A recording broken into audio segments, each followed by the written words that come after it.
Hi everyone.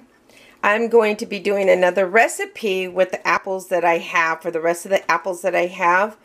And I have like about 6.5 pounds of cored apples. I'm going to be making an applesauce with this batch. I did make a beautiful batch of apple butter with my last batch. But with these apples, I'm going to be making this nice applesauce that I got a recipe from, and it's not my own.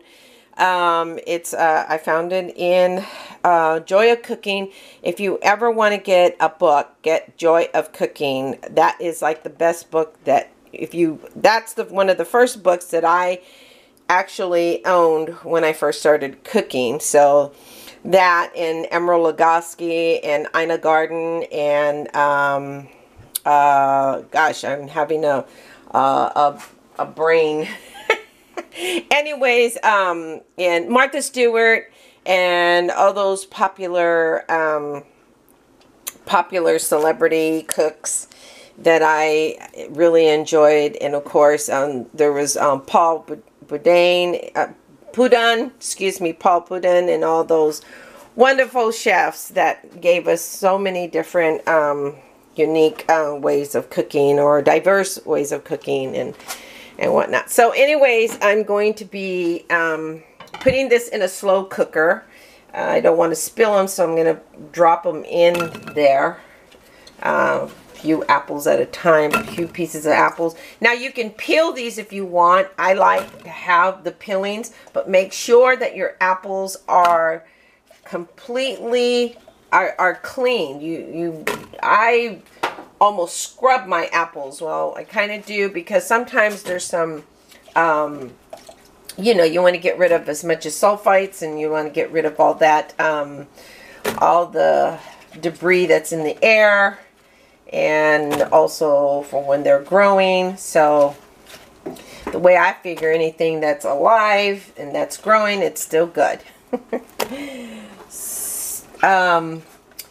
So anyways, I wanted to show you that I did save my cores. The other cores I tossed. I added a little bit of lemon juice. I added some citrus acid, which would be the lemon juice, to preserve them, and I want to make a apple jelly with that. We'll see how that turns out.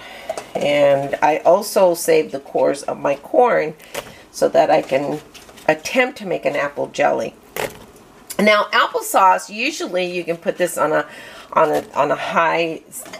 skillet, or cast iron skillet, or a pot, pan, and then you can basically cook this on the stove top. So, but because I'm going to be gone for a little bit, I thought maybe let me put this and get this started and put it in my slow cooker, and by the time I come back, it should be really cooking.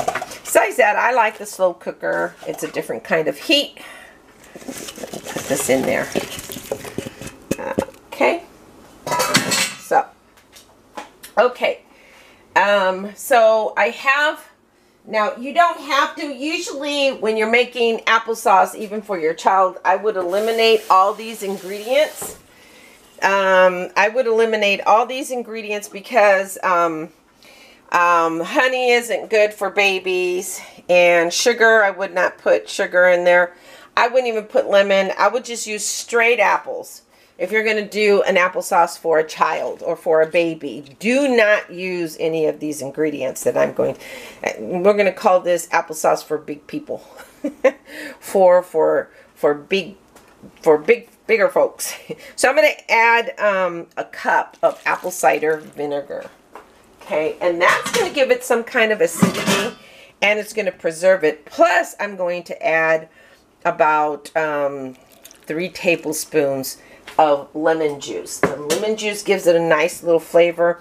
And I also thought that, oh gosh, I love lemon so much that I want to go ahead and add the zest of 2 lemons. And I'm going to put that in there. And then I'm going to add a couple sticks of cinnamon. Now you could use a ground cinnamon. You can use ground cinnamon when you're doing a stovetop, but I would go ahead and do this.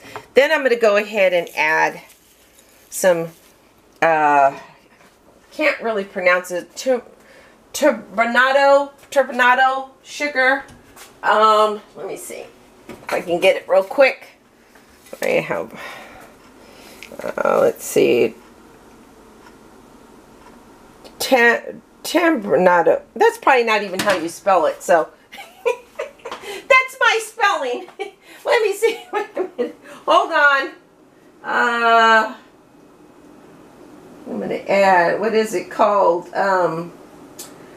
Turbinado. Yeah, I was right. Turbinado, but I misspelled it. Okay, I put Turbinado. I must have been in a hurry. So it's turbinado sugar, and these are sugars.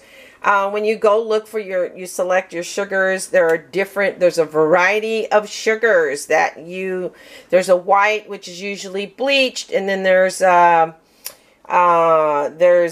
sugars that are organic. There's turbinado, which is really good for this recipe, but that's not the only sweetener I'm going to put in.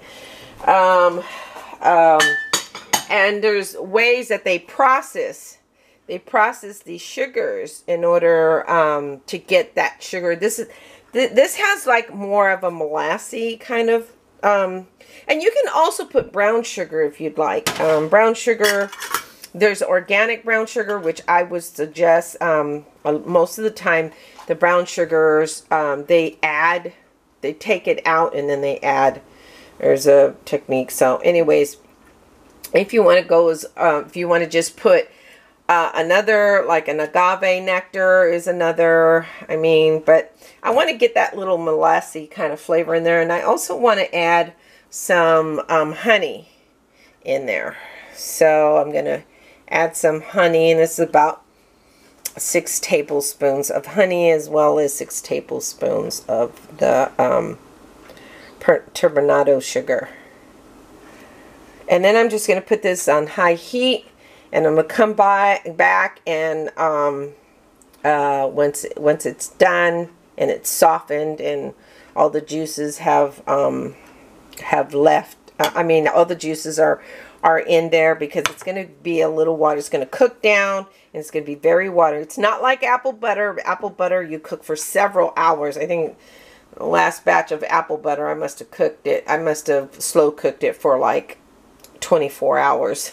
18 to 20 hours, somewhere around there. But it was the next day, and it was still really thick because I had a large amount of apples. So and then I wanted to get that nice, rich, dark brown Beurre Noir color, which makes the apple butter delicious. So, okay, so I'm going to let this cook. I'm going to cover it. I'm going to cover it with my slow cooker lid, and then I'm going to allow it to cook on, I'm going to put it on high. And then I'm going to allow it to cook and simmer, and then I'll show you what it looks like. Alrighty, talk to you later. Alright, bye.